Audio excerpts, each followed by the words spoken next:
किसी वस्तु पर आवेश की गणना करना है, कैसे करेंगे चलिए समझते हैं। दो वस्तुओं को हम पहले लिए थे, फिर क्या किए थे, आवेशन किए थे। आवेशन के बाद क्या हुआ था, एक पे प्लस एक पे माइनस आ गया था, एक पे प्लस एक पे माइनस आ गया था, किसी एक पे प्लस गया था, किसी एक पे माइनस गया था। ये बात हो चुकी है। फिलहाल क्या समझ रहे हैं कि किसी वस्तु पर आवेश की गणना करेंगे। जब वस्तु को नहीं लिए थे, आवेशन के बाद मान लेते हैं सबको हटा दे रहे हैं, केवल एक वस्तु ले रहे हैं, तो आवेशन के बाद इस पे कितना कितना आवेश है, 3 ऋणावेश है। ठीक है, क्योंकि जब वस्तु को आवेशन नहीं किए थे उस समय जो आवेश था, उस समय आवेश क्या था हमारा, 0 था। तो इसको अब हम समझते हैं, मान लेते हैं कि अभी कोई एक क्या लिए हैं, एक वस्तु है, इस वस्तु को आवेशित नहीं किया गया है, उस समय आपका Q बराबर क्या होगा, 0 होगा।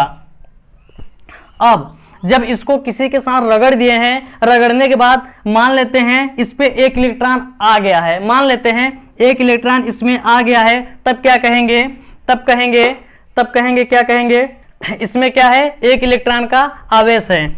अब लिखेंगे यही, यदि वस्तु में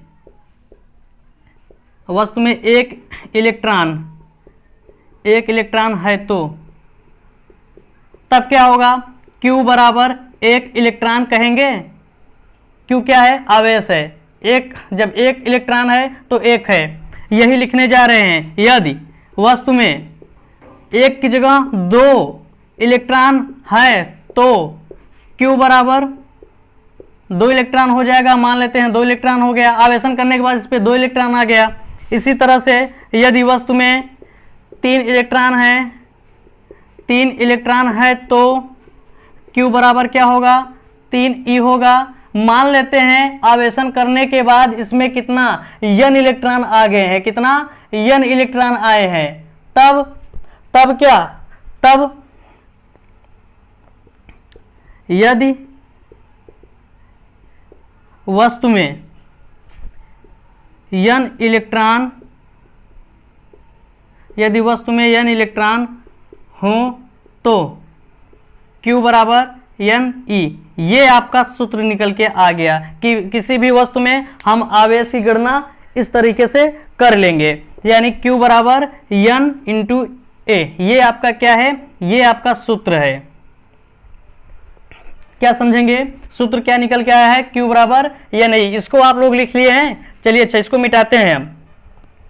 आपका जो सूत्र निकल के आया है Q बराबर या नहीं, इसमें आप जानते हैं जो इलेक्ट्रॉन है, ये सबको पता है, इलेक्ट्रॉन पे जो आवेश होता है 1.6 गुणे 10⁻⁻19 कूलाम का आवेश होता है। कैसा, ऋणावेश होता है। ये आपका हमेशा क्या रहेगा, ज्ञात रहेगा। बचा क्या, आपका आवेश बचा है, और क्या बचा है, n बचा है। n क्या है, इलेक्ट्रॉनों की संख्या है।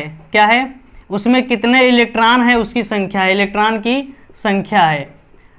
तो इसमें जानते हैं 2 लोग हैं, क्या क्या, Q और N। E तो हमेशा पता ही रहेगा। इन 2 लोग में या तो इसका नाम देगा फिर इसका पूछेगा, या इसका देगा इसका पूछेगा।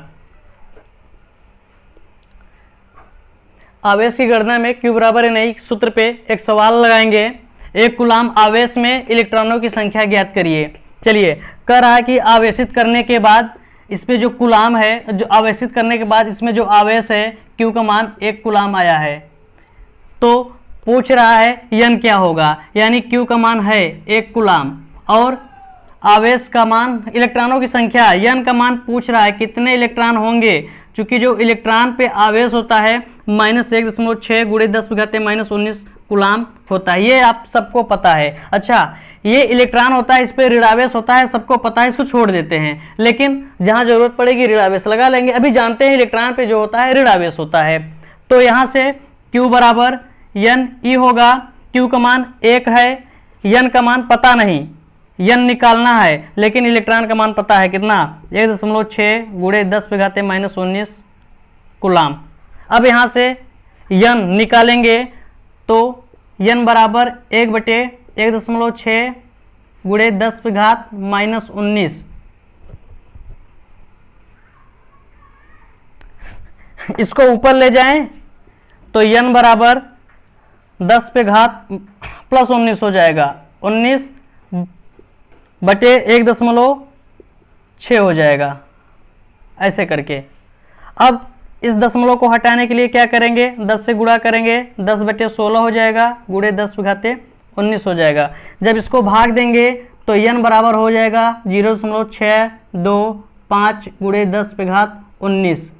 अब यहाँ से दशमलव यहाँ ले आएंगे तो क्या होगा, जब दशमलव यहाँ ले आएंगे तो n बराबर आपका निकल के आएगा 6.25 गुणे 10×18। n क्या है, इलेक्ट्रॉनों की संख्या है, इतने इलेक्ट्रॉन होंगे। कितने इलेक्ट्रॉन होंगे, 6.25 गुणे 10×18 इलेक्ट्रॉन होंगे। अब कोई पूछेगा कि 1 कूलाम आवेश में कितने इलेक्ट्रॉन, जवाब ये यहाँ पे 1 कूलाम है। अगर यही कोई पूछ लिया कि 2 कूलाम आवेश में तो 1 कूलाम का निकाले है ना, इसमें हम 2 से गुणा कर देंगे। किससे, 2 से गुणा कर देंगे, इतने इलेक्ट्रॉन पाए जाएंगे।